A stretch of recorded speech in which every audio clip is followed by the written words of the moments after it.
Okay, this one might get a little long because I'm going to be reading some emails back and forth, so bear with me.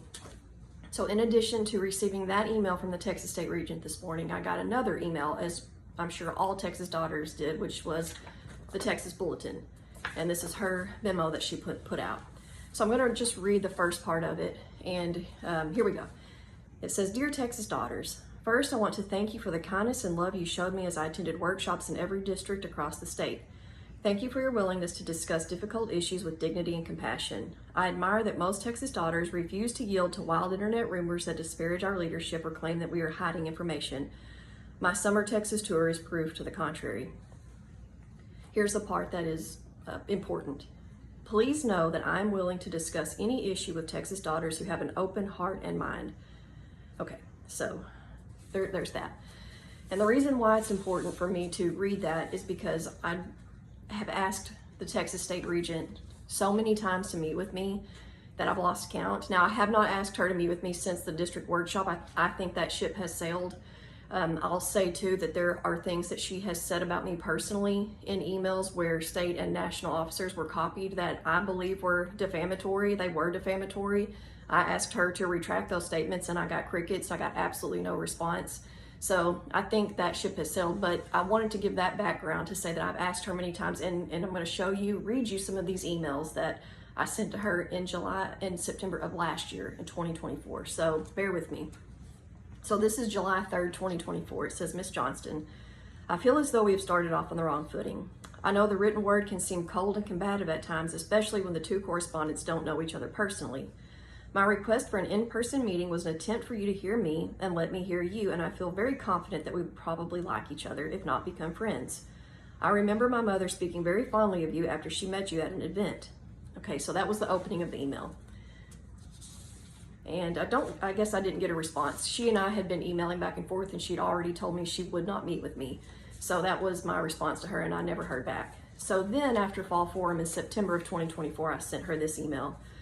This is dated September the 8th, 2024. It says, "Miss Johnston, after returning home from Fall Forum, my first DAR event, I feel compelled to write to you again.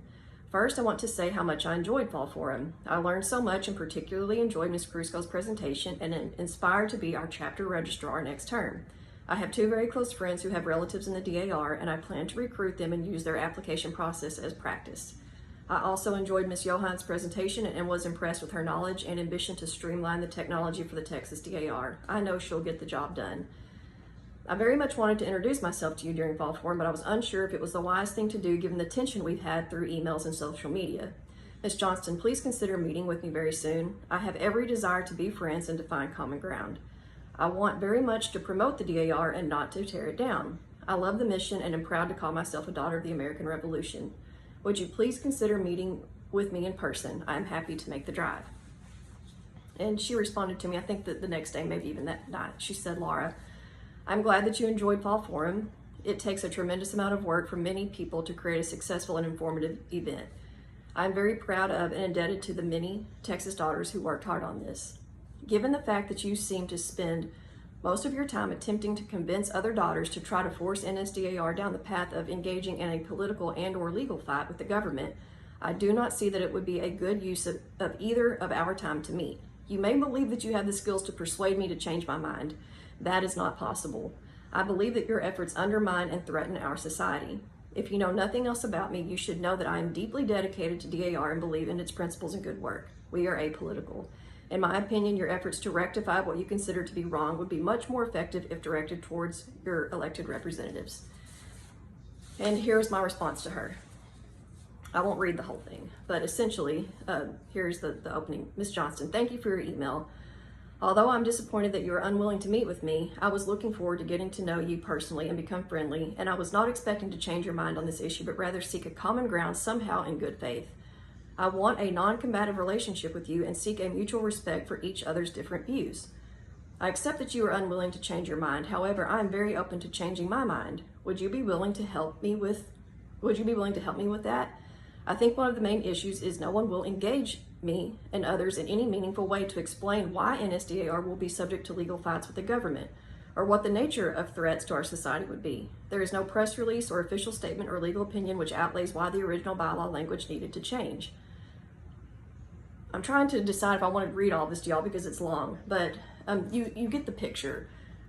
That I reached out many times in good faith, trying to form some sort of common ground with her. And again, she and I never even spoke to each other in person until last July at the District 6 workshop. So I just wanted to put that out there and just try to be as transparent as possible. And again, I think that ship has sailed. I don't know if she and I can talk at this point, and that's okay. We're past that at this point. We are just on a mission to get our society restored to a women's only organization. At this point, we know that they don't have any answers to our questions, and that's why there's so much pushback. So all we can do now is just move forward with our mission and get our special meeting called and vote on this in a transparent way. I do want to gather my thoughts because again, I know she's not going to meet with me, but she does say she's willing to talk with daughters who have an open heart and open mind. And I do have a list of questions that I'm going to put out here publicly to see if she won't answer me, maybe you can ask her. So anyway, there's that. Stay tuned for the next part.